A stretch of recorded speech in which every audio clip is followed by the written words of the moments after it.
नमस्कार दोस्तों, स्वागत है आपका स्टडी विद सेलेक्टर्स में। और जो हम करंट अफेयर का सेशन चला रहे हैं तो उसमें हमने 3 वीडियो लेकर आ गए हैं। फर्स्ट नंबर 1 पे हम राष्ट्रीय अंतर्राष्ट्रीय, सेकंड नंबर पर हमने देखा है आर्थिकी का और विज्ञान का, और तीसरे नंबर पे हम संस्कृति और खेल से संबंधित वीडियो देख लिया है, जिसका डिस्क्रिप्शन पे हमने लिंक दे दिया है। आपने यदि उन वीडियो को अभी तक नहीं देखा तो पहले उन वीडियो को आप देख लीजिए। उसमें 2023 के पूरा बिंदुवार प्रस्तुतिकरण दिया गया है, पूरा हर एक टॉपिक का। तो वो बेहद ही महत्वपूर्ण सेशन है आपके लिए, उसको देखना बिल्कुल ना भूलें।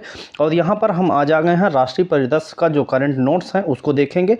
इसमें हम देश की राजनीतिक, सामाजिक, धार्मिक, शैक्षणिक घटनाओं एवं अन्य जो घटनाएं घटी हैं उसको कवर करेंगे। वो भी इसमें बहुत ही डिटेल दिया हुआ है, जिसको हमने हाईलाइट करके हम आपके लिए बेहद ही महत्वपूर्ण चीज़ें लेकर आए हैं। तो इसको देखना बिल्कुल ना भूलें, अंत तक देखें।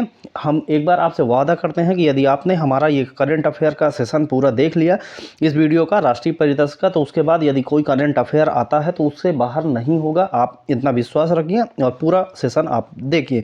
और इससे पहले आप सभी से हम अपील करते हैं कि हमारे चैनल स्टडी विद सेलेक्टर्स को आप सब्सक्राइब जरूर कर लीजिए। हम बहुत ही मेहनत के साथ आपको हर चीज़ें लेकर आते हैं, तो कृपया हमारी मेहनत को सफल बनाने के लिए आप हमारे चैनल को जरूर सब्सक्राइब करें। और देखते हैं आज राष्ट्रीय परिदृश्य का ये सेशन। तो पहला है स्वच्छ सर्वेक्षण 2023 की जो रिपोर्ट आई है वो किसने किया है? वो द्रौपदी मुर्मू ने परिणाम इसके घोषित किया है। पहला पॉइंट है कि द्रौपदी मुर्मू ने स्वच्छ सर्वेक्षण 2023 का जो सेशन है उसको लॉन्च किया है। अब उसका परिणाम जारी किए हैं। इसमें 88 गंगा किनारे बसे शहरों का आया है और 61 जो है छावनियों का आकलन दिया गया है। ये जो है ये सबसे बड़ा, विश्व का सबसे बड़ा शहरी सर्वेक्षण है और ये 8वां संस्करण इसका लॉन्च किया गया है। इसमें जो याद करने की चीज़ें हैं वो क्या क्या हैं? इसमें है स्वच्छता सर्वेक्षण में लगातार 7वीं बार जो इंदौर जो है 7वीं बार भारत का सबसे स्वच्छ शहर घोषित किया गया है। ये कहाँ का शहर है? ये मध्य प्रदेश का शहर है। इस वर्ष इंदौर के साथ साथ सूरत को, जो गुजरात का एक शहर है, उसको प्रथम रैंक में रखा गया है।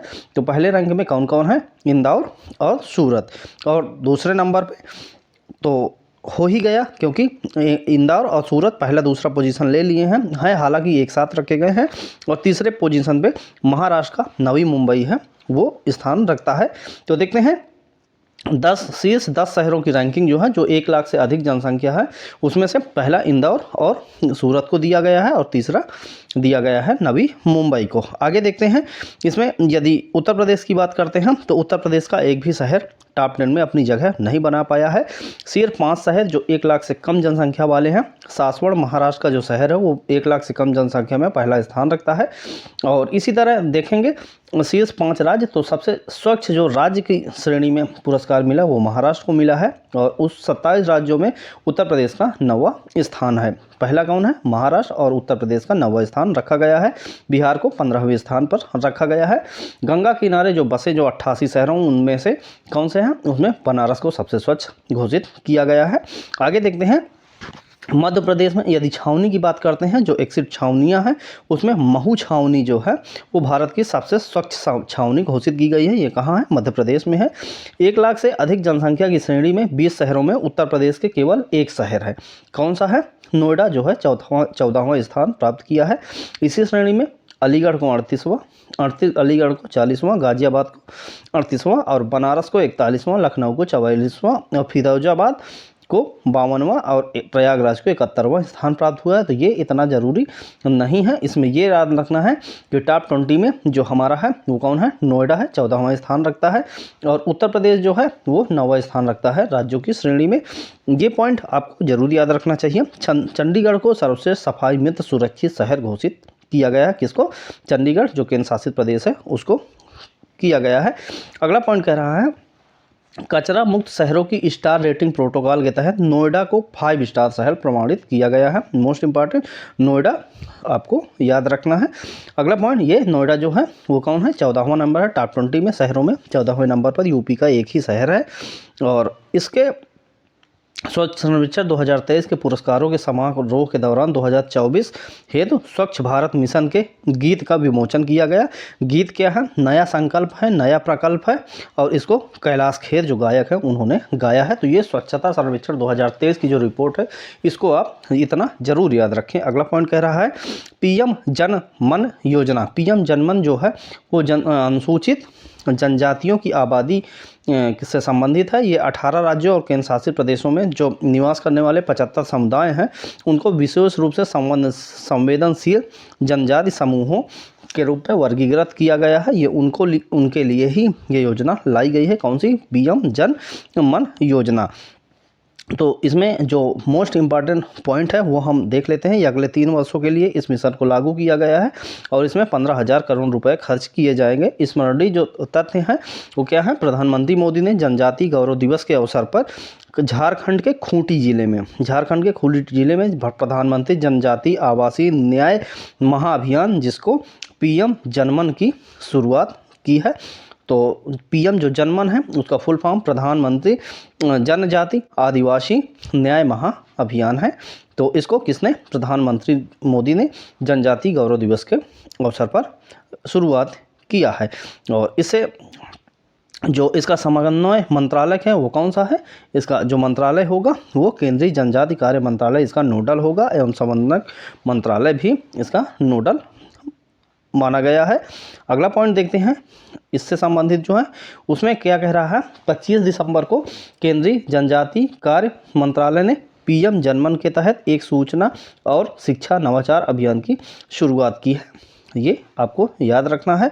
और इस मिशन से देश के कितने राज्यों? 18 राज्यों और केंद्र शासित जम्मू जो केंद्र शासित प्रदेश है जिसका नाम है अंडमान एवं निकोबार द्वीप समूह में यह सामाजिक आर्थिक स्थिति में सुधार करेगा पीएम जनमन योजना। अगले देखते हैं नमो ड्रोन दीदी योजना। नमो ड्रोन दीदी योजना में क्या है?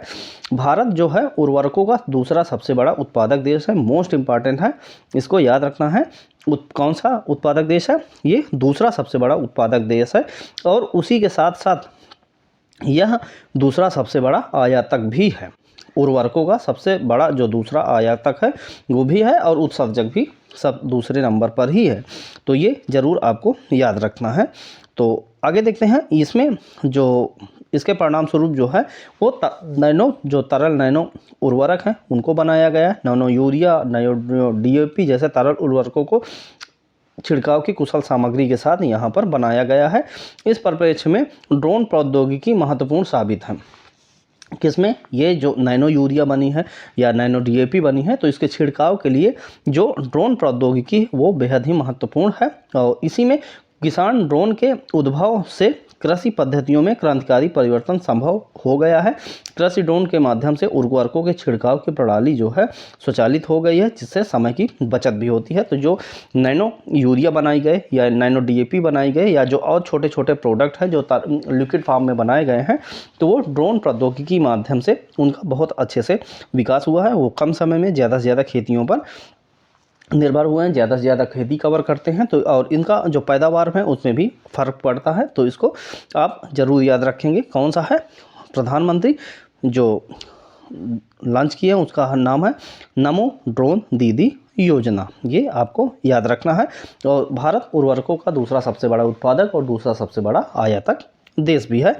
स्मरणीय तथ्य कुछ हैं। नवंबर में केंद्रीय मंत्रिमंडल ने नमो ड्रोन दीदी योजना को मंजूरी दे दी है और प्रधानमंत्री मोदी ने ही इसका जो शुभारंभ है वो किया है। प्रधानमंत्री महिला किसान ड्रोन केंद्र का शुभारंभ जो किया गया है किसके द्वारा? ये प्रधानमंत्री नरेंद्र मोदी के द्वारा। और यह केंद्रीय क्षेत्र की योजना है, इसमें स्टेट का कोई योगदान नहीं है। ये केंद्र की फुली सेंट्रलाइज ये योजना है। आगे देखते हैं इसमें इस योजना के तहत केंद्र सरकार 15,000 जो चयनित महिला हैं किसमें? स्वयं सहायता समूह एसएचजी सेल्फ हेल्प ग्रुप में है उनको ड्रोन प्रदान किया जाएगा। किसमें? नमो ड्रोन दीदी योजना के तहत ड्रोन का उपयोग किसानों द्वारा खेती में नैनो उर्वरकों और कीटनाशकों छिड़काव में किया जा सकेगा। और इसमें एक पॉइंट याद रखना है कि महिला स्वयं सहायता समूहों को ड्रोन की 80% जो लागत है अधिकतम 8 लाख तक वो केंद्रीय वित्तीय सहायता के माध्यम से प्रदान की जाएगी। और अगला पॉइंट है, इस योजना के तहत ग्रामीण महिलाओं को ड्रोन संचालन में प्रशिक्षण करके उन्हें ड्रोन दीदी के रूप में रूपांतरित कर दिया जाएगा। और प्रधानमंत्री मोदी ने 15 अगस्त 2023 को 77वां जो स्वतंत्रता दिवस है उसके अवसर पर अपने संबोधन में ड्रोन दीदी योजना की घोषणा उन्होंने की थी। तो ये ड्रोन दीदी योजना से संबंधित कुछ महत्वपूर्ण तथ्य थे। आगे देखते हैं, 5 राज्यों में विधानसभा चुनाव हुए हैं अभी, तो उनके परिणाम आए हैं, तो उनके परिणाम से संबंधित कुछ जानकारियां देख लेते हैं। तो इसमें कह रहा है, भारतीय संविधान के अनुच्छेद 172A के साथ पठित अनुच्छेद 324 तथा जन प्रतिनिधित्व अधिनियम 1951 मोस्ट इम्पॉर्टेंट है। ये क्या होता है, ये इसमें इसका एलिजिबिलिटी दी जाती है कि कौन सा, the representation of the people act 1951 की धारा 15 में प्रदत्त प्राधिकार एवं शक्तियों के प्रयोग के माध्यम से जो इलेक्शन ECI है, भारत का जो इलेक्शन कमीशन ऑफ इंडिया है, राज्यों में विधान सभा की जो अवधि समाप्त होती है तो उसमें नई विधानसभा के गठन से पहले उनको क्या करना होता है, ECI को एक चुनाव करवाना होता है, जिसके माध्यम से उन्होंने 5 राज्यों में चुनाव करवाया। कौन कौन से, छत्तीसगढ़ में, मध्य प्रदेश में, मिजोरम में, राजस्थान में और तेलंगाना में। ये याद रखना है किस राज्य में ये चुनाव हुए हैं। और अब उसके बारे में एक एक जो राज्य हैं उनके बारे में हम डिटेल देखते हैं। तो जैसे छत्तीसगढ़ की हम बात करते हैं, तो छत्तीसगढ़ विधानसभा जो चुनाव हुआ है उसमें कुल कितनी सीटें थीं, उसमें टोटल 90 सीटें थीं। किसमें, छत्तीसगढ़ की विधानसभा चुनाव में, जिसमें 10 सीटें अनुसूचित जातियों की और 29 सीटें जो हैं अनुसूचित जनजातियों की थी। ये आपको याद रखना है। उसके बाद इसमें बहुत ज़्यादा याद करने की ज़रूरत नहीं है। छत्तीसगढ़ विधानसभा चुनाव 2023 के लिए चुनाई चिराई को शुभंकर घोषित किया गया। मोस्ट इंपॉर्टेंट क्वेश्चन है आपको, चुनाई चिराई जो है एक पक्षी है चुनाई, उसको शुभंकर घोषित किया गया है छत्तीसगढ़ विधानसभा चुनाव के लिए। और इसी से संबंधित अगला पॉइंट जो है वो क्या कह रहा है, वो कह रहा है कि यहाँ पर किसकी जीत हुई, यहाँ पर भारतीय जनता पार्टी ने बहुमत हासिल कर लिया है। और उसमें उनको जो विष्णुदेव साय हैं उनको नया मुख्यमंत्री बनाया गया। किसको, विष्णुदेव साय को। और विष्णुदेव साय जो हैं वो छत्तीसगढ़ के पहले आदिवासी मुख्यमंत्री बने हैं और व्यक्ति के रूप में वो चौथे मुख्यमंत्री हैं। तो ये आपको याद रखना है। यदि सीटों की बात करते हैं तो जो 90 कुल सीटें हैं, जिसमें से बीजेपी ने 54 सीटें जीती और INC जो इंडियन नेशनल कांग्रेस है उसने 35 सीटें जीती और गोंडवाना गणतंत्र पार्टी जो है वो 1 सीट जीती है। तो ये कुछ छत्तीसगढ़ विधानसभा चुनाव के परिणाम रहे। आगे देखते हैं, मध्य प्रदेश विधानसभा के जो चुनाव हुए हैं उसमें कुल कितने 230 सीटें थे, जिसमें 35 अनुसूचित जातियों की और 47 अनुसूचित जनजातियों की सीटें थीं। और इसमें जो भोपाल से मोहन यादव जो हैं वो भोपाल में मुख्यमंत्री के रूप में शपथ लिया है। किसने, मोहन यादव ने। और जो वहाँ के ये मोहन यादव हैं वो कहाँ से, उज्जैन दक्षिण से विधानसभा चुनाव वो विधायक बने हैं। और यदि सीटों की बात करते हैं तो 230 सीटों में 163 सीटें जो हैं बीजेपी को मिली हैं, जिसमें 48.55% वोट बैलेंस जो है वो बीजेपी को मिला है। तो अब आगे देखते हैं, मिजोरम राज्य में भी जो चुनाव हुए हैं उसमें कुल कितने सीटें हैं, उसमें कुल 40 सीटें हैं और उसमें एक चरण में ही मतदान कर लिया गया है। कहाँ पर, मिजोरम राज्य में। और मिजोरम से संबंधित कुछ जानकारी ये है कि यहाँ पर 80% मतदान हुआ। बेहद ही महत्वपूर्ण ये बात है कि 80% मतदान होना बहुत ही मुश्किल होता है। तो पहली बार एक मान्यता ZPM जो है जोरम पीपुल्स मूवमेंट जो है उसने बहुमत प्राप्त किया है 27 सीटें जीतकर। और पहली बार ये एक मान्यता प्राप्त राजनीतिक दल बन गया है और इसको क्षेत्रीय दल के रूप में मान्यता प्राप्त हुई थी पहले 2019 में। अब ये हो गई है कौन सी, अब ये राष्ट्रीय पार्टी होने की कगार पे आ गई है।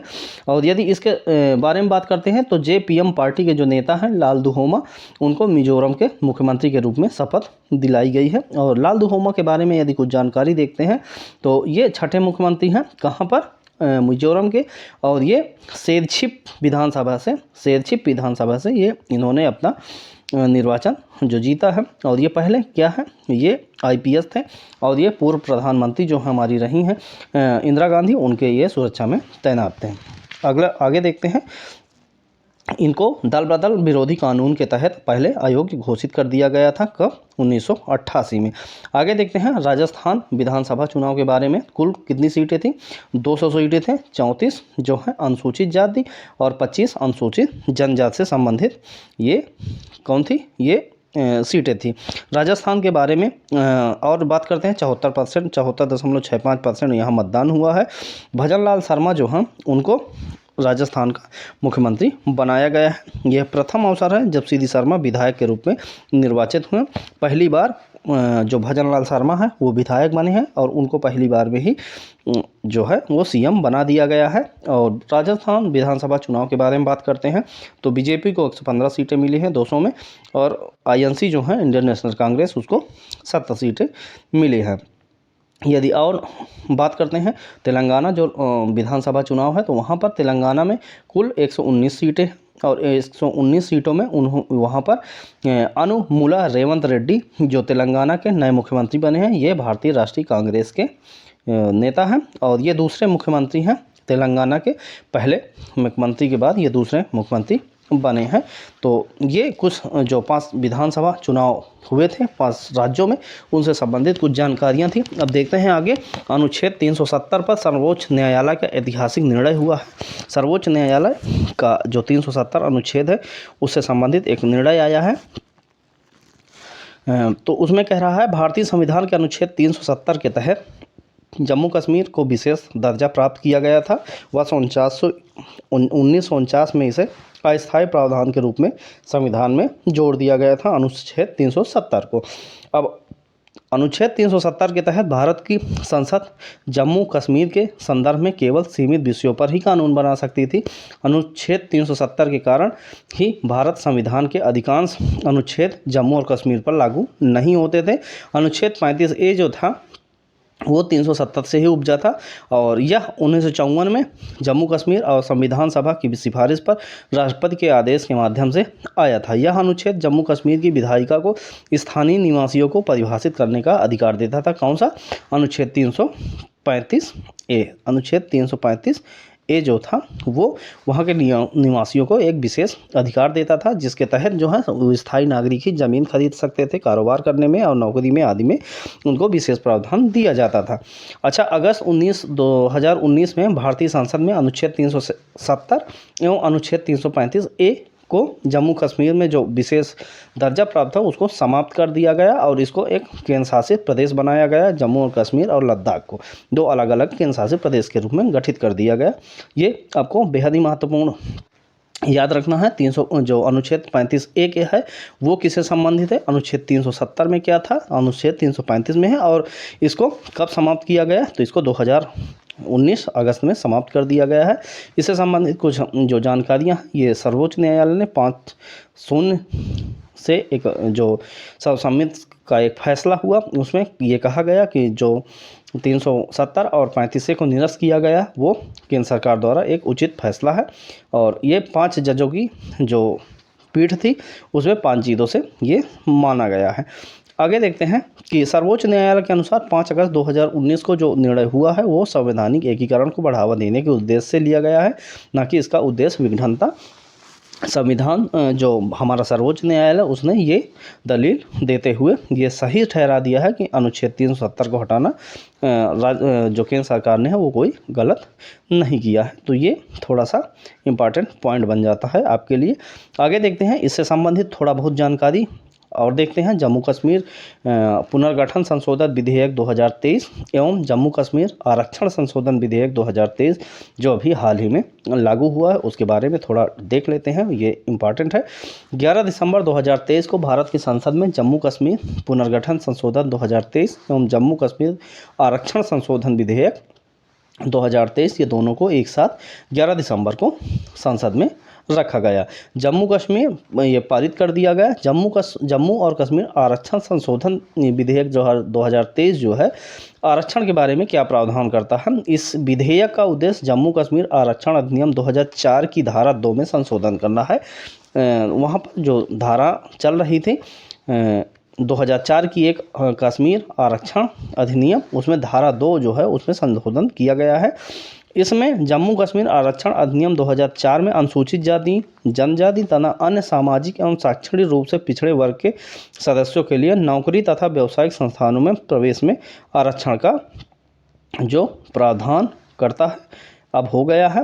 अब आगे देखते हैं, पारित विधेयक में जम्मू कश्मीर आरक्षण अधिनियम 2004 में वर्णित कमजोर और वंचित वर्ग शब्द को अन्य पिछड़ा वर्ग शब्द से प्रतिस्थापित करने का प्रावधान किया गया है। जो कमजोर और वंचित वर्ग लिखा था सामाजिक जाति में, उसको अन्य पिछड़ा वर्ग शब्द से प्रतिस्थापित कर दिया गया है।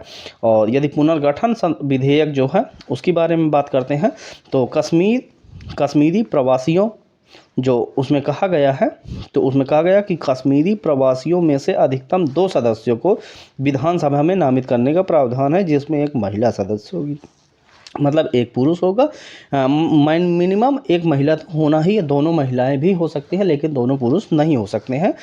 जम्मू कश्मीर में जो प्रवासी हैं उनमें से 2 सदस्यों को विधानसभा में नामित करने का प्रावधान होगा। आगे देखते हैं, इसके अतिरिक्त उपराज्यपाल द्वारा विधानसभा में एक सदस्य पाकिस्तान के कब्जे वाले कश्मीर जो पीओके पाक ऑक्युपाइड कश्मीर है उससे विस्थापित व्यक्तियों को भी नामित किया जाएगा, एक उनमें से व्यक्ति को।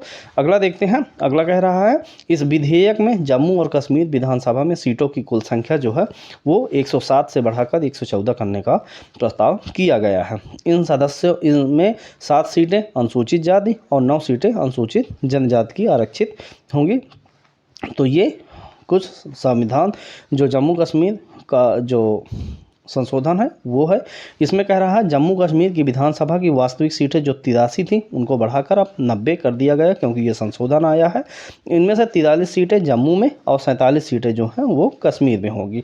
पाकिस्तान वाले कब्जे में कश्मीर के लिए 24 सीटें आरक्षित की गई हैं। मोस्ट इंपॉर्टेंट ये क्वेश्चन है, आपको जरूर याद रखना है। जम्मू कश्मीर विधानसभा में कितनी सीटें हैं, तो 90 सीटों का प्रावधान किया गया है। आगे देखते हैं, मेरा युवा भारत एक अभियान है जो चालू किया गया है। ये किसके द्वारा, कब चालू किया गया, तो इसको देखते हैं। 15 अगस्त 2022 को भारत की स्वतंत्रता की जब 75वीं वर्षगांठ मनाई गई, तो स्वतंत्रता की 75वीं वर्षगांठ से लेकर 100वीं जो वर्षगांठ तक 25 वर्ष की अवधि के लिए अमृत काल की संज्ञा दी गई है। जो 75 से 100 साल तक जो मनाया जाएगा स्वतंत्रता दिवस, उसको अमृतकाल कहा गया है। इसी जो ये हमारा वर्ष 2047 तक अमृत भारत का निर्माण करने की एक परिवर्तनकारी विकास यात्रा पर आगे बढ़ रहा है हमारा देश।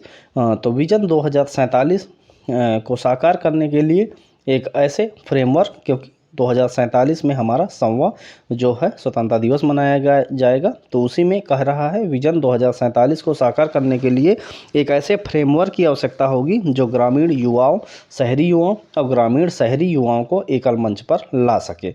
तो इसी परिप्रेक्ष्य में केंद्र सरकार ने एक स्वायत्त शासी निकाय, ऑटोनॉमस जो बॉडी है, उसका नाम मेरा युवा भारत, माई भारत जो है के रूप में एक व्यापक सक्षम तंत्र की स्थापना करने का निर्णय लिया है। इससे संबंधित कुछ जो बातें हैं, 31 अक्टूबर को क्या राष्ट्रीय एकता दिवस मनाया जाता है, तो उसी अवसर पर प्रधानमंत्री नरेंद्र मोदी ने नई दिल्ली में कर्तव्य पथ पर देश के युवाओं के लिए मेरा युवा भारत मंच का शुभारंभ किया है। मेरा युवा भारत युवा कार्यक्रम एवं खेल मंत्रालय भारत सरकार द्वारा स्थापित एक स्वायत्त निकाय है। किसके द्वारा, युवा कार्यक्रम एवं खेल मंत्रालय भारत सरकार के द्वारा। आगे देखते हैं, इसी से संबंधित ये एक संस्थागत तंत्र प्रदान करेगा किसको, युवाओं को, युवा विकास के लिए, युवा के नेतृत्व के लिए। मेरा युवा भारत को देश के युवाओं के लिए एक ही स्थान पर एक संपूर्ण सरकारी मंच के रूप में सेवा प्रदान करने के लिए स्थापित किया गया है। इससे संबंधित कुछ जानकारी जो और है वो है, मेरा युवा भारत मंच राष्ट्रीय युवा नीति में दी गई युवा की परिभाषा के अनुरूप 15 से 29 वर्ष की आयु के युवाओं को कवर करेगा, और किशोरों के श्रेणी के लिए जो बनाया गया उसमें 10 से 19 वर्ष के लोगों को इसमें शामिल किया जाएगा। आगे देखते हैं, मेरा युवा भारत एक फिजिटल मंच है। फिजिटल मंच का क्या मतलब है, फिजिटल का तात्पर्य होता है फिजिकल प्लस डिजिटल, फिजिकल और डिजिटल को मिलाकर जो फिजिटल कहा गया है। यह युवाओं को मत निष्क्रिय प्राप्तकर्ता की जगह विकास का सक्रिय संचालन बनाने में मदद करेगा। कौन सा, मेरा युवा भारत प्रोग्राम। आगे देखते हैं, आज़ादी के अमृत महोत्सव का जो समापन है वो हुआ है। आज़ादी का अमृत महोत्सव जो भारत की स्वतंत्रता के 75 वर्ष पूरे होने का उत्सव मनाने और यहाँ के लोगों, संस्कृति और उपलब्धियों के गौरवशाली इतिहास को याद करने के लिए भारत सरकार द्वारा संचालित एक पहल थी। जन भागीदारी की भावना से इस महोत्सव को जन उत्सव के रूप में मनाया गया। किसको? आज़ादी का अमृत महोत्सव। आज़ादी का अमृत महोत्सव के दौरान ही प्रतिवर्ष 15 नवंबर को जनजाति गौरव दिवस के रूप में मनाने की घोषणा की गई। मोस्ट इम्पॉर्टेंट क्वेश्चन है। और इसी दिन पीएम जन मन योजना को भी लागू किया गया। कौन सा? जनजाति गौरव दिवस जब मनाया गया 15 नवंबर को। और इसी अवधि के दौरान जब 26 दिसंबर आया तो उसमें साहिबजादा जोरावर सिंह और साहिबजादा फतेह सिंह की शहादत की याद में वीर बाल दिवस जो है वो 26 दिसंबर को मनाने की घोषणा की गई है। आज़ादी का अमृत महोत्सव के दौरान ही प्रतिवर्ष 14 अगस्त को विभाजन विभीषिका स्मृति दिवस मनाने की घोषणा की गई है। मोस्ट इंपॉर्टेंट क्वेश्चन है, तीनों को आपको याद रखना है। 15 नवंबर को जनजाति गौरव दिवस, 26 दिसंबर को वीर बाल दिवस और 14 अगस्त को विभाजन विभीषिका स्मृति दिवस मनाने की घोषणा की गई है। और स्मरणीय तथ्य जो हैं वो हैं, प्रधानमंत्री मोदी ने राष्ट्रीय एकता दिवस के अवसर पर नई दिल्ली स्थित कर्तव्य पथ पर मेरी माटी मेरा देश अभियान की अमृत कलश यात्रा का समापन कर दिया गया है। इसका जो शुरुआत की गई है वो किसके द्वारा? अमित शाह के द्वारा की गई थी। तो ये आपको याद रखना जरूरी है। और इसी कार्यक्रम के साथ ही आज़ादी का जो अमृत महोत्सव था उसको समाप्त कर दिया गया है। आगे देखते हैं, आज़ादी का अमृत महोत्सव के दौरान उत्कृष्ट जो प्रदर्शन हुआ है वो राज्यों में, तो सबसे पहले नंबर पर जो है वो जम्मू और कश्मीर राज्य है, दूसरे नंबर पर गुजरात है और तीसरे नंबर पर राजस्थान और हरियाणा को एक साथ रखा गया है। आज़ादी के अमृत महोत्सव के दौरान जो उत्कृष्ट प्रदर्शन करने वाले जो शीर्ष मंत्रालय थे उसमें कौन सा? केंद्रीय विदेश मंत्रालय पहले नंबर पर, और दूसरा है केंद्रीय रक्षा मंत्रालय, और तीसरा केंद्रीय रेल मंत्रालय एवं केंद्रीय शिक्षा मंत्रालय। ये तीनों मंत्रालय को पहले, दूसरे और तीसरे नंबर पर रखा गया है। अगला पॉइंट कह रहा है, 31 अक्टूबर 2023 को प्रधानमंत्री मोदी ने नई दिल्ली स्थित कर्तव्य जो पथ है वहाँ पर अमृत महोत्सव स्मारक का शिलान्यास किया। कहाँ पर? नई दिल्ली के कर्तव्य पथ पर। और कुछ चीज़ें और भी याद रखने की ज़रूरत है जिसमें मेरी माटी मेरा देश अभियान से संबंधित है। मेरी माटी मेरा देश एक देशव्यापी और लोकाभिमुख अभियान है जो 75 वर्ष पूरे होने के उपलक्ष्य में मनाया गया और इसका समापन कर दिया गया है। इस अभियान की जो टैगलाइन थी वो आपको याद होनी चाहिए, मिट्टी को नमन वीरों को वंदन। ये है जो है मेरी माटी मेरा देश अभियान था, उसकी टैगलाइन थी। आगे देखते हैं, नमो भारत ट्रेन भारत की पहली रैपिड सेवा जो है ये चालू की गई है। RRTS regional rapid transit system, आपको फुल फॉर्म इसको जरूर याद रखना है। क्षेत्रीय रैपिड ट्रांजिट प्रणाली इसका है फुल फॉर्म है। तो इससे संबंधित कुछ विशेष चीज़ें नहीं हैं, तो थोड़ा सा है जिसको याद रखते हैं कि साहिबाबाद से दुहाई डिब्बों को जोड़ने वाली नमो भारत रैपिड एक्स ट्रेन को हरी झंडी दिखाकर रवाना किया गया है। किसके द्वारा? प्रधानमंत्री नरेंद्र मोदी के द्वारा। यही एक थोड़ा इंपॉर्टेंट पॉइंट है इससे संबंधित। आगे देखते हैं, गंगेय डॉल्फिन उत्तर प्रदेश को जलीय जीव घोषित किया गया। मोस्ट इंपॉर्टेंट, गंगेय डॉल्फिन को उत्तर प्रदेश का जलीय जीव घोषित किया गया है। गंगेय डॉल्फिन के बारे में यदि जानकारी देखते हैं तो गंगेय डॉल्फिन जो है उसका वैज्ञानिक नाम है प्लेटनिस्टा गैंगेटिका। प्लेटनिस्टा गैंगेटिका जो है वो वैज्ञानिक नाम है गंगेय डॉल्फिन का। और इससे संबंधित कुछ चीज़ें हैं डॉल्फिन से संबंधित। तो गंगेय डॉल्फिन विश्व में मीठे पानी में पाई जाने वाली 4 डॉल्फिन प्रजातियों में से एक है। कौन कौन सी प्रजातियां हैं? इसके अतिरिक्त 3 प्रजाति होती है। एक गंगेय डॉल्फिन है, तीसरी जो है 3 मीठे पानी के डॉल्फिनों में यांगजे नदी जो चीन में पाई जाने वाली है बैजी डॉल्फिन, और सिंधु नदी में पाई जाने वाली मूलन डॉल्फिन, और अमेजन नदी में पाई जाने वाली बोटो डॉल्फिन। ये क्या है? गंगेय डॉल्फिन और बैजी डॉल्फिन, भूलन डॉल्फिन और उसके बाद बोटो डॉल्फिन। ये मीठे पानी में पाई जाने वाली 4 डॉल्फिन प्रजातियां हैं। और उसके बाद देखते हैं कि वर्ष 2006 में चीन की नदी डॉल्फिन को विलुप्त घोषित किया गया। कौन सी है? चीन की जो नदी डॉल्फिन, उसका नाम है बैजी। तो बैजी को क्या विलुप्त घोषित कर दिया गया था।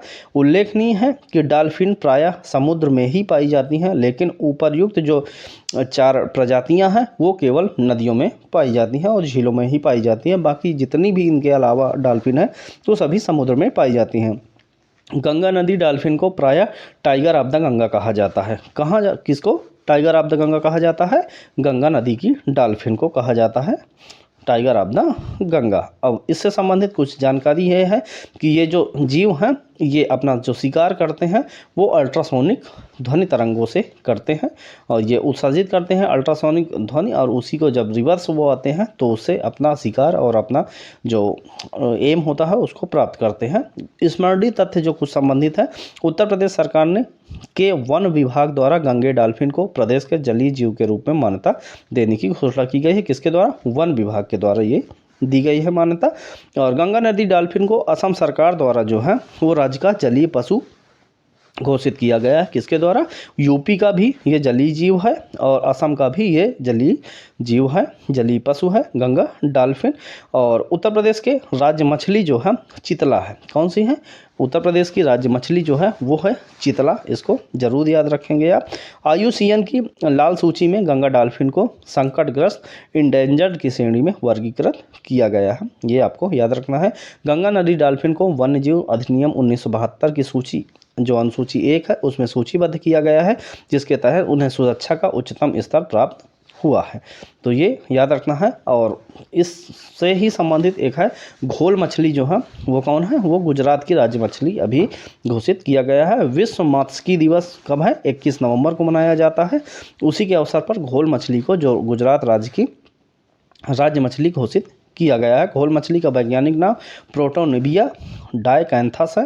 प्रोटोनिबिया डायकैंथस जो है वो घोल मछली का ये वैज्ञानिक नाम है।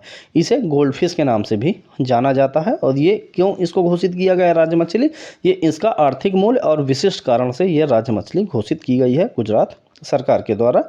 आगे देखते हैं इसी से संबंधित यदि कुछ जानकारी है तो भारत में प्रतिवर्ष 5 अक्टूबर को राष्ट्रीय जो डॉल्फिन दिवस है वो मनाया जाता है। कब? 5 अक्टूबर को मनाया जाता है राष्ट्रीय डॉल्फिन दिवस। आगे देखते हैं आयुर्वेद ज्ञान नैपुण्य पहल की जो घोषणा की गई है उसमें क्या है? स्मरणीय तथ्य जो है वो क्या है? इसमें कह रहा है केंद्रीय आयुर्वेदीय विज्ञान अनुसंधान परिषद CCRAS central council for research and in Ayurvedic science नई दिल्ली ने आयुर्वेद ज्ञान नैपुण्य पहल की शुरुआत की है, लॉन्च किया है। किसने? केंद्रीय आयुर्वेदिक विज्ञान अनुसंधान परिषद ने, CCRAS ने आयुर्वेद ज्ञान नैपुण्य पहल अग्नि आयुर्वेद ज्ञान नैपुण्य पहल जिसका नाम है अग्नि, तो उसको लॉन्च किया गया है। तो अग्नि का जो उद्देश्य है वो क्या है? अग्नि का उद्देश्य ये है कि यह पहल आयुर्वेद जो चिकित्सक हैं उनको अपने नवाचारी अभ्यासों और रोगों से जुड़ी विभिन्न स्थितियों में उनके अनुभव की जानकारी को साझा करने का एक मंच प्रदान करेंगी।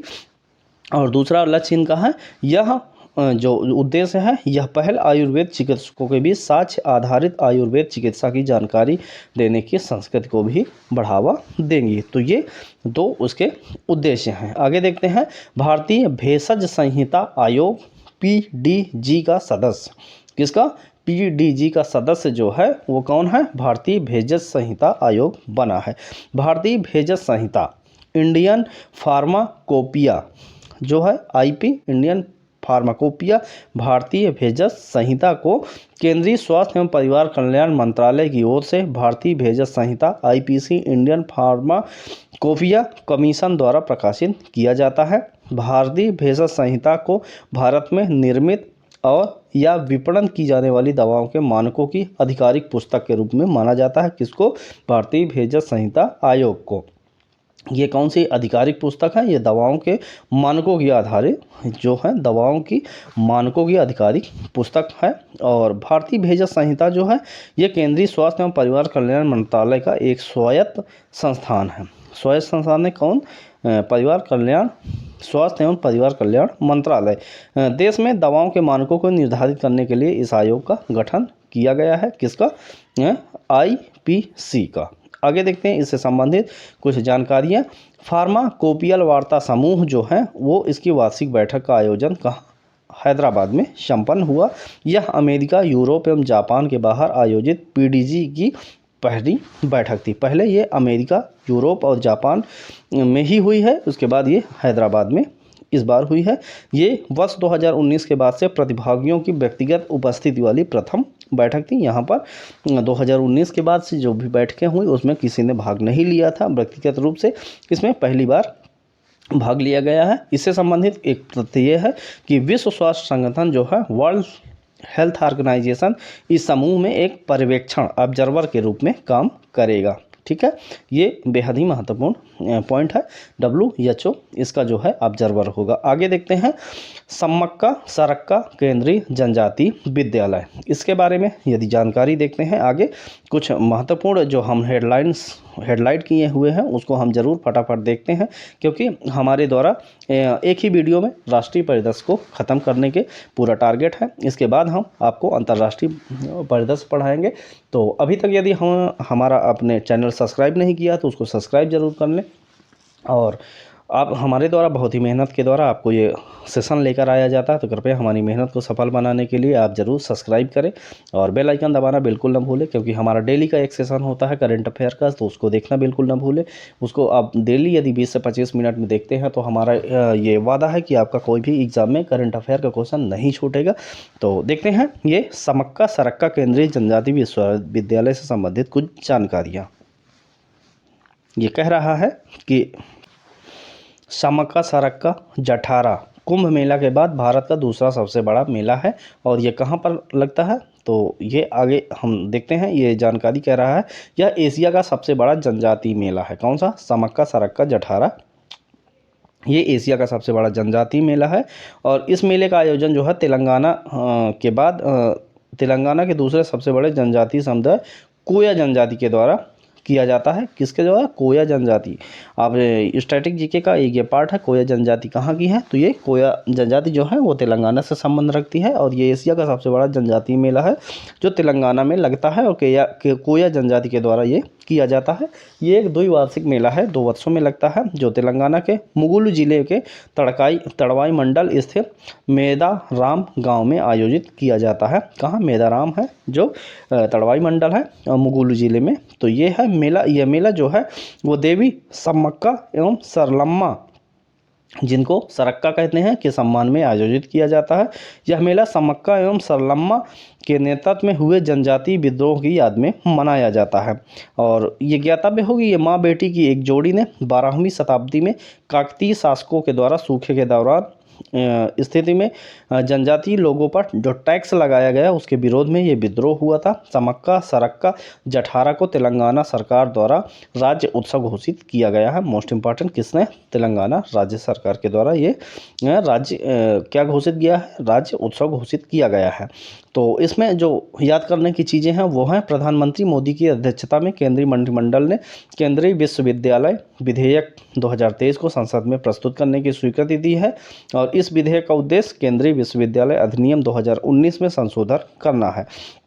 और यह संशोधन सम्मक्का सरक्का केंद्रीय जनजाति विद्यालय की स्थापना के उद्देश्य से किया जाएगा, और यह जो विद्यालय है वो तेलंगाना के मुगुलू जिले में स्थापित किया जाएगा। ये कुछ सम्मक्का सरक्का जो जनजाति मेला है उससे संबंधित कुछ जानकारियां थी। सम्मक्का सरक्का जो केंद्रीय जनजाति विश्वविद्यालय उससे संबंधित है। आगे देखते हैं tribal for life. Tribal for life एक मिशन है, मिशन लाइफ। तो भारत के नेतृत्व वाला एक वैश्विक जन आंदोलन है। कौन सा? Mission life. इसका उद्देश्य पर्यावरण की रक्षा एवं संरक्षण के लिए व्यक्तिगत एवं सामुदायिक कार्रवाई को प्रेरित करना है। इसमें कह रहा है लाइफ शब्द का जो तात्पर्य है वो पर्यावरण के लिए जीवन शैली है। Life style for environment, life style for environment ये है लाइफ शब्द का फुल फॉर्म। और मिशन लाइफ को सर्वप्रथम नरेंद्र मोदी ने 1 नवंबर 2021 को ग्लासगो, जो यूनाइटेड किंगडम में यूके की एक जगह है ग्लासगो, वहाँ पर एक UNFCCC जिसका फुल फॉर्म है United Nations framework convention on climate change, इसके पक्षकारों में सम्मेलन में जो 26वां COP26 जो हुआ था, प्रस्तावित किया था, तो वहीं पर यह प्रस्तावित किया गया है लाइफ मिशन को मोदी के द्वारा। कोप 26 में ग्लासगो में, और 20 अक्टूबर 2022 को मोदी जी ने एकता नगर गुजरात स्थित स्टैचू ऑफ यूनिटी जो है उससे मिशन लाइफ के औपचारिक शुभारंभ की घोषणा भी कर दी थी। ये कोप 28 में प्रस्ताव रखा गया और इसको 2020-22 में स्टैचू ऑफ यूनिटी जो है सरदार वल्लभ भाई पटेल, तो वहाँ से लाइफ मिशन लाइफ को औपचारिक रूप से इसको घोषित कर दिया गया है। इसके तहत जो 2028 तक भारत के न्यूनतम 80% गाँवों को स्थानीय शहरी निकायों को पर्यावरण अनुकूल बनाने का लक्ष्य निर्धारित किया गया है। भारत लाइफ को अपने राष्ट्रीय स्तर पर निर्धारित योगदानों में शामिल करने वाला पहला देश बन गया है। इससे संबंधित कुछ जानकारी, केंद्रीय पर्यावरण वन एवं जलवायु मंत्रालय जो है वो संयुक्त राष्ट्र विश्व पर्यटन संगठन और संयुक्त राष्ट्र पर्यावरण कार्यक्रम UNWTO प्लस UNEP की भागीदारी से प्रारंभ किया गया। ठीक है, तो ये कुछ जानकारी, ये क्षेत्रीय कार्यक्रम है, पर्यटन के लिए एक क्षेत्रीय कार्यक्रम है। इस कार्यक्रम का जो लक्ष्य है वो सतत पर्यटन के लिए राष्ट्रीय रणनीति के साथ अभिसरण कन्वर्जेंस में देश में स्थायी पर्यटन को बढ़ावा देने का इसका लक्ष्य रखा गया है। आगे इससे संबंधित कुछ विशेष जानकारियां तो नहीं है, लेकिन सर्वश्रेष्ठ पर्यटन गांव प्रतियोगिता जो हुई थी उससे संबंधित कुछ जानकारियां हैं।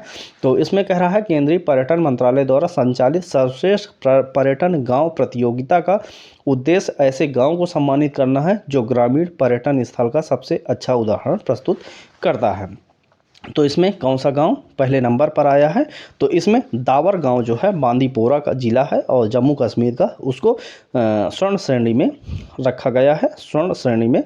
और रजत श्रेणी में पुरस्कृत गांव में उत्तर प्रदेश का कुरौना गांव को रखा गया है, क्योंकि ये स्वर्ण श्रेणी में उत्तर प्रदेश का कोई भी शहर गांव है वो नहीं आ पाया है, तो इसको रजत श्रेणी में रखा गया है।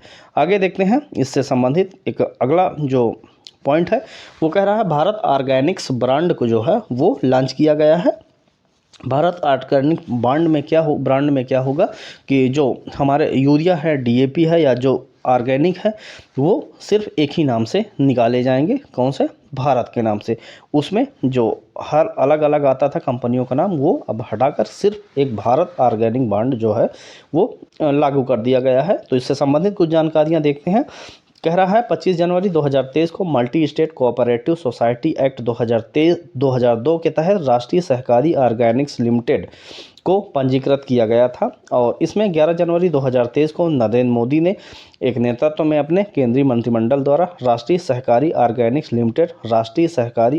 लिमिटेड के गठन को मंजूरी प्रदान की थी। और मोदी ने सहकार से समृद्धि विजन के अनुरूप भारत को जैविक उत्पादों में विश्व में अग्रणी बनाने हेतु राष्ट्रीय सहकारी ऑर्गेनिक लिमिटेड की स्थापना एक राष्ट्रीय स्तर की बहुराज्य सहकारी समिति के रूप में की गई है। और NCOL का लक्ष्य जो है वो जैविक खेती को बढ़ावा देने वाले किसानों और उत्पादक संगठनों को बाजार तक सीधी पहुंच प्रदान करने हेतु उपज एवं मुनाफे में वृद्धि करना है। राष्ट्रीय जो सहकारी ऑर्गेनिक लिमिटेड है उसका मुख्यालय जो है वो कहाँ है? मोस्ट इंपॉर्टेंट यही है आपके लिए। राष्ट्रीय सहकारी ऑर्गेनिक लिमिटेड का जो मुख्यालय है वो आनंद जो गुजरात राज्य में है वहाँ पर इसका मुख्यालय है। इससे संबंधित कुछ जानकारियाँ, जो ये योजना है उसके द्वारा NCOL उसके द्वारा आयोजित इस राष्ट्रीय संगोष्ठी के मौके पर केंद्रीय गृह एवं सहकारिता मंत्री अमित शाह द्वारा भारत ऑर्गेनिक ब्रांड के 6 उत्पादों को जारी किया गया है। तो ये कुछ इससे संबंधित जानकारी। आगे देखते हैं एकात्मकता की मूर्ति। एकात्मकता की मूर्ति क्या है? जो है ये आदिशंकर, जिन्हें आदिशंकराचार्य के नाम से जाना जाता है, 8वीं शताब्दी में भारत के एक वैदिक विद्वान थे। ये अद्वैत के समर्थक थे। मोस्ट इंपॉर्टेंट कौन सा? शंकराचार्य। किससे? अद्वैत से, अद्वैत के समर्थक थे। और इनका जन्म जो है वो केरल राज्य के कालडी गांव में हुआ था। एक नंबूदरी ब्राह्मण थे, उनके घर में हुआ है। इन्होंने श्रृंगेरी में, पुरी में, द्वारिका में एवं बद्रीनाथ में 4 मठों की स्थापना की है। और ब्रह्मसूत्र भाष्य और वेदांत स्कूल पर एक मौलिक पाठ इन्होंने जो उनकी उत्कृष्ट कृतियों में शामिल किया गया है। तो मध्य प्रदेश में तत्कालीन जो मुख्यमंत्री हैं शिवराज सिंह चौहान जो थे, अभी हाल ही में कौन है, मोहन यादव हैं। जब शिवराज सिंह चौहान थे, उन्होंने एकात्मकता की मूर्ति स्टैचू ऑफ वननेस का अनावरण किया है। अब इस मूर्ति का अनावरण जो है वो ओंकारेश्वर में आयोजित शंकर वत रणम नामक एक समारोह में किया गया है। किसके द्वारा? शिवराज सिंह चौहान के द्वारा किया गया है। यह प्रतिमा मध्य प्रदेश के खंडवा जिले की पुनासा तहसील के अंतर्गत ओंकारेश्वर में मानधाता पर्वत पर स्थापित की गई है। कहाँ? ओंकारेश्वर के मानधाता पर्वत में ये स्टैचू ऑफ वननेस जो है वो स्थापित की गई है। ये 108 फुट की मूर्ति है। इसकी ऊंचाई 108 फीट है और ये चलने की मुद्रा में है। वॉकिंग पोस्चर में ये मूर्ति को दर्शाया गया है कि यहाँ आदि शंकराचार्य जैसे चल रहे हो इस प्रतिमा में। तो ये इसका रूप है। और इस प्रतिमा का वैचारिक स्केच जो है वो कौन तैयार किया है? कॉन्सेप्चुअल जो स्केच है वो प्रसिद्ध भारतीय चित्रकार हैं जिनका नाम वासुदेव कामत है, उन्होंने तैयार किया है। और इस स्केच के आधार पर, पहले स्केच किसने किया? वासुदेव कामत ने, ये एक प्रसिद्ध चित्रकार हैं। और फिर उसी के आधार पर सोलापुर महाराष्ट्र के एक कुशल जो मूर्तिकार हैं जिनका नाम है भगवान रामपुरे, उन्होंने स्टैचू ऑफ वननेस का निर्माण किया है। अब कुछ भारत में अन्य जो मूर्तियां स्थापित हैं वो कहाँ हैं, वो उनको देख लेते हैं। तो स्टैचू ऑफ यूनिटी जो है वो कहाँ है? गुजरात में है। और तिरुवल्लुवर प्रतिमा जो है वो तमिलनाडु में है। गोमटेश्वर प्रतिमा कर्नाटक में है। हनुमान मूर्ति जो है वो नई दिल्ली में है। और भगवान मुरुगन प्रतिमा जो है वो तमिलनाडु में है। और मुरुदेश्वर की भगवान शिव की प्रतिमा जो है वो कर्नाटक में है। स्टैचू ऑफ इक्वालिटी के बारे में थोड़ा देख लेते हैं। 14 अक्टूबर 2023 को मैरीलैंड अमेरिका में BR अम्बेडकर की जो 19 फुट ऊंची प्रतिमा का अनावरण किया गया। इस प्रतिमा को क्या कहता है? स्टैचू ऑफ इक्वालिटी कहा जाता है।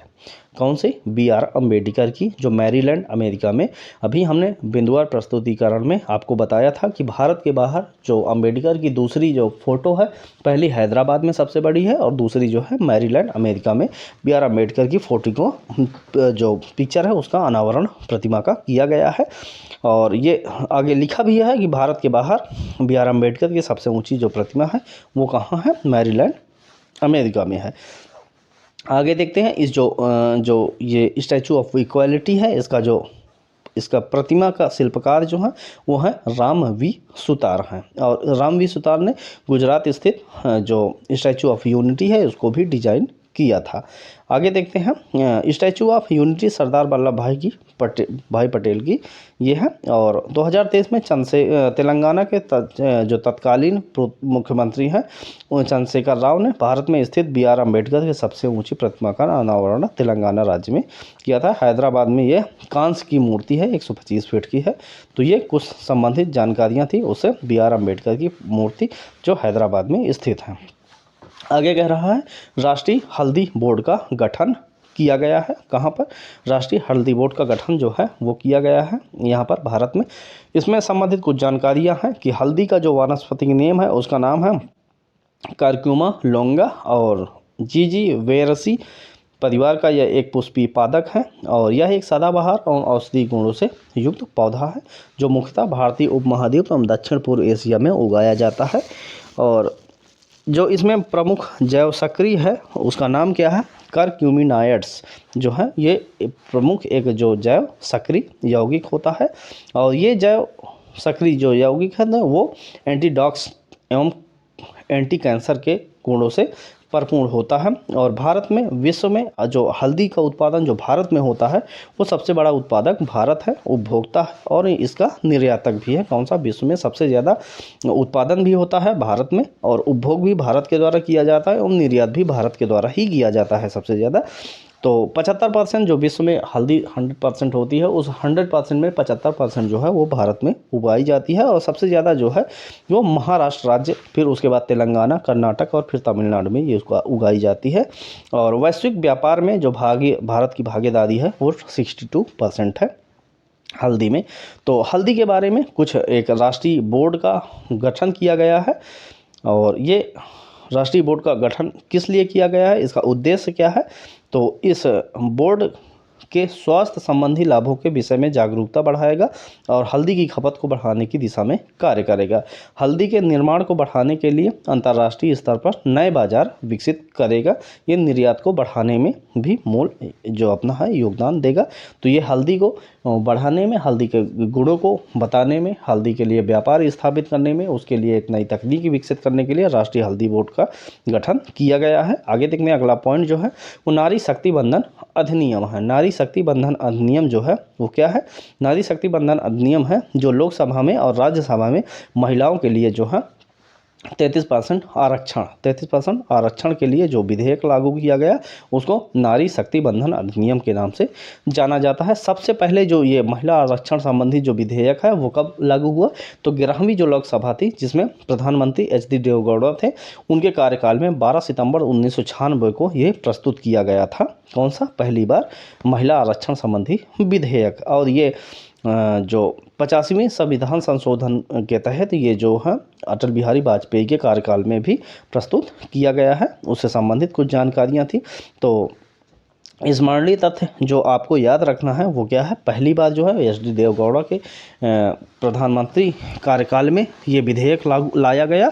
उसके बाद एक है संविधान संशोधन, जो संविधान विधेयक जो है 2023, जिसमें 128वां संशोधन के नाम से लोकसभा में ये प्रस्तुत कर दिया गया है। कौन सा? महिला आरक्षण विधेयक। और यह संविधान का 106वां संशोधन अधिनियम 2003 के रूप में अधिनियमित भी हो गया है राष्ट्रपति की स्वीकृति मिलने के बाद। इससे संबंधित कुछ जानकारियां ये है कि नारी शक्ति बंधन अधिनियम इस नाम दिया गया किसके द्वारा? नरेंद्र मोदी के द्वारा ये नारी शक्ति बंधन अधिनियम लागू कर दिया गया है। महिला आरक्षण विधेयक अमृतकाल में नए संसद भवन में पारित होने वाला पहला विधेयक है। मोस्ट इंपॉर्टेंट क्वेश्चन है। नए जो संसद भवन है उस नए संसद भवन में पहला जो विधेयक पारित हुआ कौन सा है? वो है महिला आरक्षण विधेयक। और ये अमृतकाल में नए संसद भवन में पहला विधेयक पारित हुआ है। और इसमें महिलाओं की कितनी? 33% की भागीदारी सुनिश्चित की जाएगी। तो ये मोस्ट इंपॉर्टेंट पॉइंट है, इसको आप जरूर याद रखेंगे। इस संविधान संशोधन 106वां संशोधन है 2023 के माध्यम से, इसमें अनुच्छेद 239 AA 239 AA जो है वो जोड़ा, उसमें संशोधन किया गया है। किसमें? 239 AA में संशोधन किया गया है। और इसमें 3 जो अनुच्छेद हैं वो जोड़े गए हैं। कौन से? 230A, 232A और 334A, ये 3 जोड़े गए हैं। 330, 332, 334 का ए पार्ट जो है वो इस अनुच्छेद से को जोड़ा गया है। 106वां संविधान संशोधन जो किया गया है। 330A जो है उसमें क्या है? उसमें महिला से संबंधित जो प्रावधान है वो क्या है? लोकसभा में अनुसूचित जातियों एवं जनजाति के लिए आरक्षित सीटों में 1/3 जो है वो महिलाओं के लिए की गई हैं।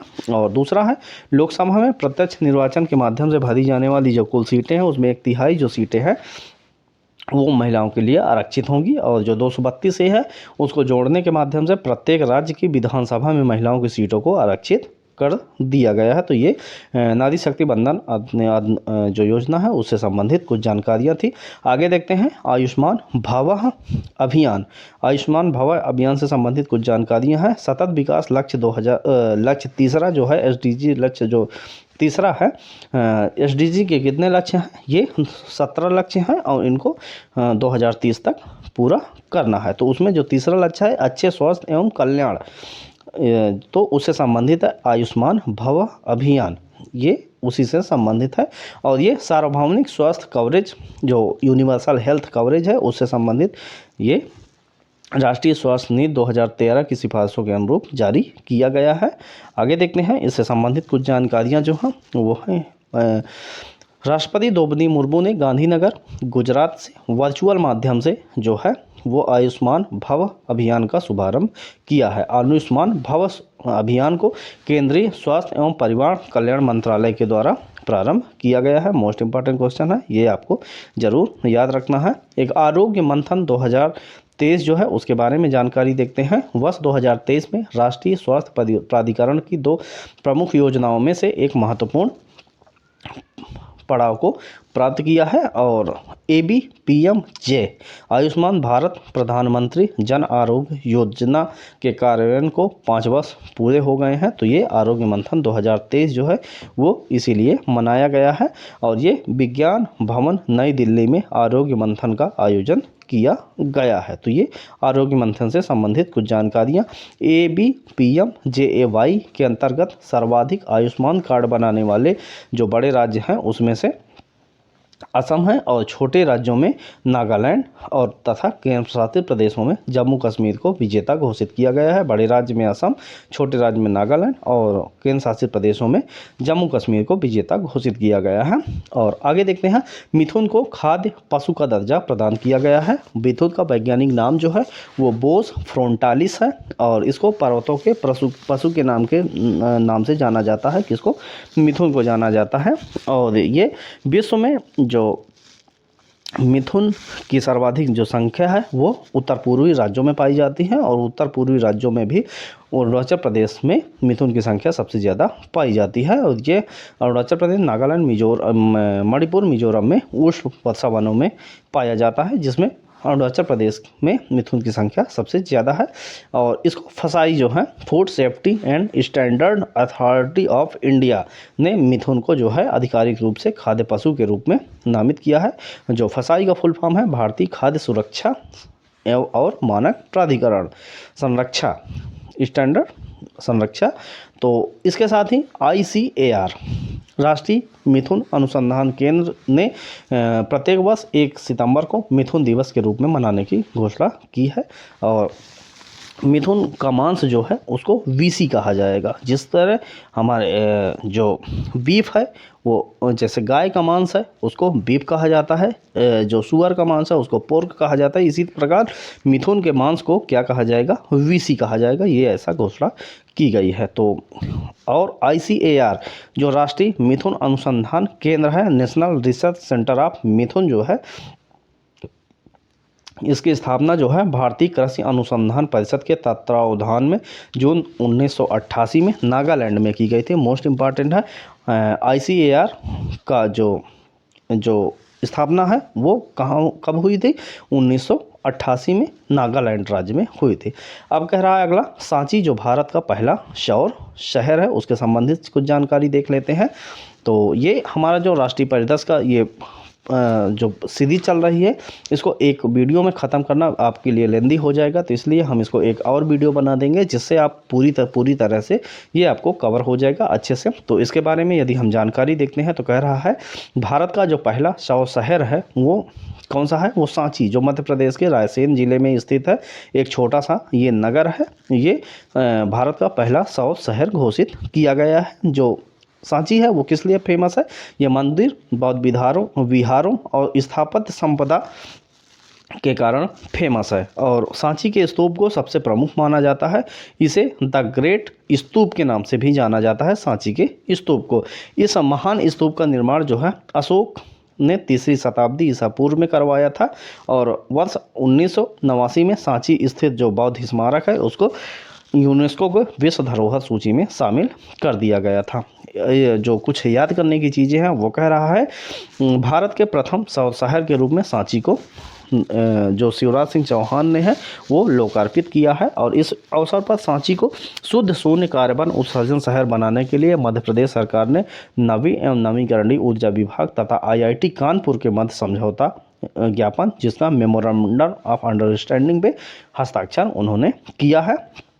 सांची के निकट नागौरी में 3 मेगावाट का जो सौर परियोजना है वो स्थापना के परिणाम स्वरूप सांची को एक सौर शहर के रूप में विकसित करने में सफलता मिली है। अब इसी से संबंधित सौर ऊर्जा से संबंधित एक जो मोढेरा गांव है, ये मोढेरा गांव है वो 24 घंटे 7 दिन सौर ऊर्जा से संचालित पहला गांव है। ये नरेंद्र मोदी ने गुजरात का जब दौरा किया था 9 से 11 अक्टूबर 2022 को, तो इस यात्रा के दौरान मोढेरा को भारत का पहला 24 घंटे सौर ऊर्जा से संचालित गांव घोषित किया गया था नरेंद्र मोदी जी के द्वारा।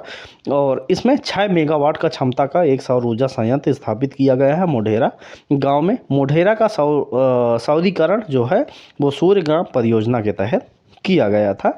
और ये मोढेरा जो है भारत का प्रथम शुद्ध नवीकरणीय ऊर्जा उत्पादक गांव बन गया है। तो ये कुछ जानकारियां जो थी वो हमारी थी, आपको राष्ट्रीय परिदृश्य से संबंधित कुछ जानकारियां थी। अब आगे जो है वो हम आपको जानकारी जो देंगे वो होगा कि एनसीईआरटी को डीम्ड यूनिवर्सिटी का दर्जा प्रदान किया गया है विश्वविद्यालय अनुदान आयोग के द्वारा। जो एनसीईआरटी है, एनसीईआरटी का जो फुल फॉर्म है वो है national council of education research and training, राष्ट्रीय और शैक्षिक अनुसंधान और प्रशिक्षण परिषद। तो उसको को है डीम्ड यूनिवर्सिटी का दर्जा प्रदान किया गया है। एनसीईआरटी को डी नोवो श्रेणी में डीम्ड यूनिवर्सिटी का दर्जा प्रदान किया गया है। डी नोवो संस्थान ऐसे संस्थान होते हैं जिनको ज्ञान के विशिष्ट एवं उभरते क्षेत्रों में शिक्षण और अनुसंधान पर केंद्रित किया जाता है। तो ये डीम्ड यूनिवर्सिटी का जो दर्जा है वो एनसीईआरटी को प्रदान कर दिया गया है। आगे यहीं पर हम इस वीडियो को ख़त्म करते हैं, क्योंकि इतना वीडियो आप एक बार दो बार ज़रूर देखें। यदि आपको चीज़ें फटाफट, यदि आप इसको किताब को पढ़ने बैठेंगे तो इसके लिए आपको 4 से 5 घंटे लगेंगे, जिसको हमने समराइज़ करके 1 घंटे में आपके लिए प्रस्तुत कर दिया है। अगला पॉइंट जो है, अगला जो हम वीडियो लेकर आएंगे वो इसी से संबंधित होगा। कुछ राष्ट्रीय परिदृश्य के और भी पॉइंट हैं जो छूट गए हैं, उसको देखने के लिए हम नेक्स्ट वीडियो में आपसे मिलते हैं। तब तक के लिए आप हमारे वीडियो को एक बार दो बार देखें, और इसके पहले जो हम बेदुआर प्रस्तुतिकरण दिए हैं उसको आप ज़रूर देखना बिल्कुल भी ना भूलें। उसका लिंक जो है डिस्क्रिप्शन पे हमने दिया है, और इसका पीडीएफ जो है पाने के लिए हमारे टेलीग्राम चैनल भी आप विजिट कर सकते हैं। वैसे ये तो बेहद ही महत्वपूर्ण सेशन है, आप यहीं पर देख लीजिए इसको। और डेली करंट अफेयर का हमारा सेशन होता है, जिसको हम डेली 20 से 25 मिनट में आपको 25 क्वेश्चन लिखित तौर पर देते हैं, और 25 ऑब्जेक्टिव टाइप के, उसमें 20 ऑब्जेक्टिव टाइप के और 5 वन लाइनर के प्रश्न होते हैं। और उसके साथ हम 25 लगभग स्टैटिक जीके के पार्ट भी कवर करते हैं। तो कृपया हमारा वीडियो जो है वो सुबह होता है 6 से 7 के बीच में आता है, उसको देखना बिल्कुल ना भूलें। और हमारा चैनल यदि अभी तक आपने सब्सक्राइब नहीं किया है तो आपसे हम फिर एक बार अपील करते हैं कि हमारा चैनल ज़रूर आप सब्सक्राइब कर लें। आपके एक सब्सक्राइब करने से, एक लाइक करने से हमारे प्रोत्साहन में, मनोबल में बहुत ही उत्तरोत्तर वृद्धि होती है। तो कृपया हमारे चैनल को सब्सक्राइब करें और नेक्स्ट वीडियो का वेट करें। हम कल ज़रूर आपके साथ फिर से मिलते हैं। तब तक इस वीडियो को और इसके पहले आए हुए जो 3 वीडियो हैं संक्षिप्त प्रस्तुतिकरण, उसको देखना बिल्कुल ना भूलें। मिलते हैं अगले वीडियो में। इस वीडियो को देखने के लिए आप सभी का बहुत बहुत धन्यवाद। अगले वीडियो में मिलने तक आप स्वस्थ रहें, खुश रहें, मस्त रहें।